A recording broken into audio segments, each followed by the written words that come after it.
जी, बिस्मिल्लाहिर्रहमानिर्रहीम। हमारा आज का टॉपिक है सोशल साइकोलॉजी। सोशल साइकोलॉजी में हम सबसे पहले देखते हैं कि सोशियोलॉजी की डेफिनेशन क्या है, वो अब तमाम लोगों के इल्म में है। Scientific study of human being is called sociology. उसके बाद हम साइकोलॉजी की डेफिनेशन देखेंगे। Scientific study of human mind and it's functions, specially those affecting behaviour in a given context. इसके साथ हम देख सकते हैं psychology is a study of mind and behaviour in humans and non humans. तो इसको डिफरेंट इसकी जो है डेफिनेशंस है। उसके बाद हम देखते हैं what is social psychology. Social psychology is a scientific study of how people think feel and behave in social situations.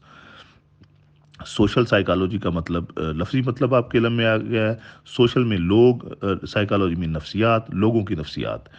तो इसकी डेफिनेशन क्या हुई? Is a scientific study of how people think feel and behave in social situations. कि इसकी scientific study है लोगों के रवैये की, लोगों की फीलिंग की और बिहेवियर की। सोशल सिचुएशंस में लोगों के बीच लोगों का रवैया कैसा है, क्या सोचते हैं, क्या फील करते हैं, उसको पढ़ने का नाम, उसकी साइंटिफिक स्टडी का नाम सोशल साइकोलॉजी है।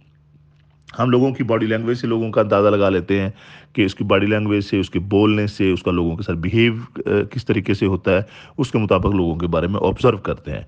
तो इसको हम बोलेंगे सोशल साइकोलॉजी।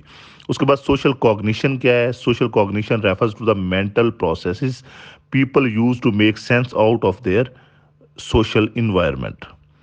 उसके बाद सोशल इन्फ्लुएंस क्या है? Social influence is the effect of situational factors and other people on individuals behaviour.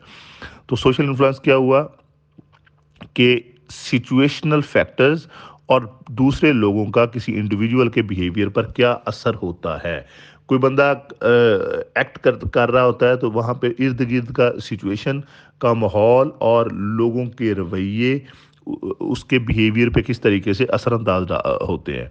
इसके फॉर एग्जांपल आप इसकी मिसाल दे सकते हैं कि कोई बच्चा जब यूनिवर्सिटी में जाता है तो उसका पहले दिन रवैया और होता है, उसके बाद क्लास में लोगों के मुख्तलिफ जो लोगों के स्टूडेंट्स के टीचर्स उस पर जो अफेक्ट करते हैं रवैये, उससे वो तब्दील हो जाता है। फॉर एग्जांपल आप क्लासरूम में आपका बिहेवियर और होगा, क्लासरूम में बॉयज़ या गर्ल्स जो भी आपके फेलोज़ हैं उनके बिहेव की वजह से, उनके इफेक्ट की वजह से, टीचर्स का इफेक्ट होने की वजह से।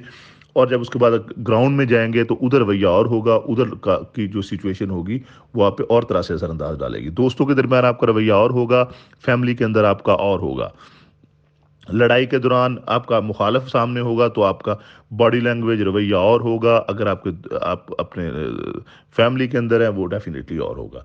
तो सिचुएशन आपके पे किस तरीके से असरअंदाज होती है, वो डिपेंड करता है कि आप उस वो लोगों का किस तरीके से लोग असरअंदाज होते हैं। फैक्टर्स, जो सिचुएशनल फैक्टर्स हैं और दूसरे लोग हैं उनका किसी इंडिविजुअल के बिहेवियर पर असरअंदाज होना, इसको हम बोलेंगे सोशल इन्फ्लुएंस। सोशल साइकोलॉजी एक साइंटिफिक स्टडी है जिसमें हम पढ़ते हैं कैसे लोग सोचते हैं, कैसे लोग फील करते हैं, लोगों के एहसासात क्या हैं, लोग कैसे बिहेव करते हैं और लोगों के बिहेवियर के बारे में हम पढ़ते हैं। जब हम ये नफ्सियात लोगों की पढ़ते हैं तो हमें लोगों के चेहरों से, लोगों की बातों से, लोगों की सोच से कि इनकी नफ्सियाती तौर पर कैसे हैं, इनर तौर पर कैसे हैं। फॉर एग्जांपल अगर हम सोशल साइकोलॉजी का, हमें सबसे बड़ा जो बेनिफिट है कि जब आर्मी में या किसी भी सिक्योरिटी फोर्सेस वगैरह में जॉब्स या कोई भी किसी भी किस्म की जॉब्स के लिए लोग जाते हैं इंटरव्यू में, तो जो इंटरव्यू पैनल में माहिर नफ्सियात भी बैठते हैं, वो लोगों का को जज करते हैं कि पर्सनालिटी इनकी कैसी है, डिफरेंट सिचुएशन में किस तरीके का अफेक्ट करेंगे, क्या जॉब की रिक्वायरमेंट्स के मुताबिक जो जॉब की रिक्वायरमेंट्स हैं कि बिहेव इस तरीके का इनको करना चाहिए, क्या वो वैसा ही करेंगे या नफ्सियाती तौर पर, ज़हनी तौर पर वो उस जॉब के लिए फ़िट नहीं है। तो लोगों की नफ्सियात, लोगों की बॉडी लैंग्वेज से, बोलने से, उनकी सोच से वो ऑब्ज़र्व करते हैं।